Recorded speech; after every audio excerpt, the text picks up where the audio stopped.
Every manufacturer is just pumping new gaming mice out of their ass.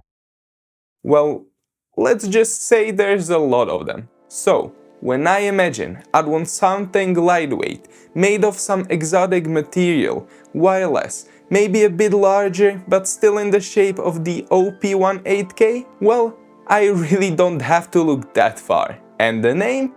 It's IPI QI Pro. I probably don't even have to tell you what makes it so special, because they're clearly not trying to hide that carbon composite. Personally, I think this mouse looks the best in purple, but the black and silver versions don't look bad either. I'd love to talk about the packaging too, which looks nice in pictures, but since I only have the mouse and the receiver for testing, I'll focus directly on the mouse itself, the software, and the gaming experience. So, let's dive in. The design is definitely a treat, even if it's not something everybody will like, but what really caught my attention was the surface. EP calls it a satin finish, which is probably accurate, but honestly, I still don't know what to think of it. It's not super grippy, it's not slippery either, it feels fine in the hand, but after a longer gaming session, my hands get really sweaty on it. And sound-wise, it's also a total anomaly. Honestly, I can't really decide if I want coating like this on my mouse or not. Sometimes I like it, sometimes I'd prefer the good old rubberized texture. You'll unfortunately have to try it yourself to know. Shape-wise, I already mentioned it's somewhat a bigger OP1. Even though the hump isn't that far back, the feel in the hand, at least for me, was very similar, just scaled up. Because of the shape, I had absolutely no problem with any grip style, and everything depends more on your hand size than on the mouse shape itself.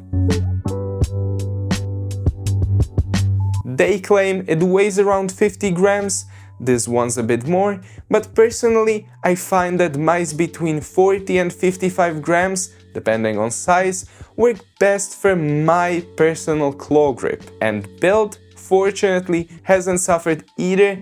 It's rock solid. What pleasantly surprised me though were the main buttons. They're mechanical, sound great, and feel even better. They're super easy to spam, really light, and nicely tensioned. There's a bit of looseness at the very front, but since I usually press them right in the sweet spot in the middle due to the larger size and my claw grip, it wasn't an issue.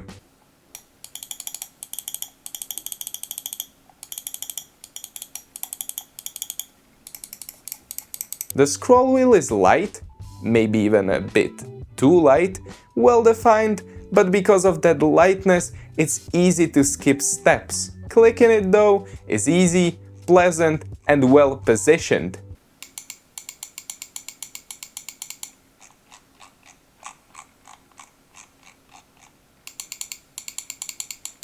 The side buttons are a big plus too. Very good, easily spammable, and responsive, but if you have a strong grip, you'll notice a fairly big post-travel after the initial click.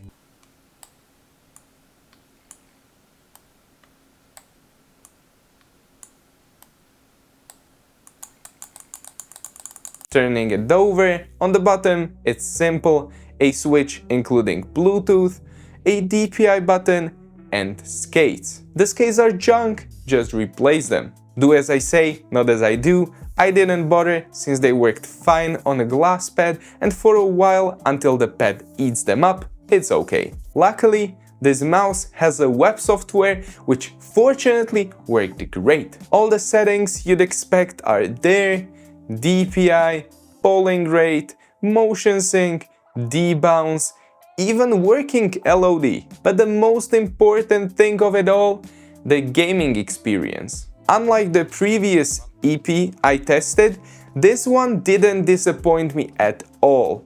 I had zero issues with the receiver, connection strength, functionality, polling rate, everything ran exactly as I said it, without a single hiccup or drop. It played beautifully, it never failed me, and for me personally, the shape is exactly what I want and need. The only small issue was the sensor placement. It's very far forward, which not everyone will like, and I'd maybe prefer it slightly further back too. But overall, in terms of feel and experience, I'm really happy with what IP pulled off here. The IPI QI Pro for around 80 bucks or euros could be a very interesting option, not only for how it works, but also for how it looks. And if you enjoyed the video, don't forget to like and subscribe. You should also check out one of those videos, and I'll see you again next Friday. Bye!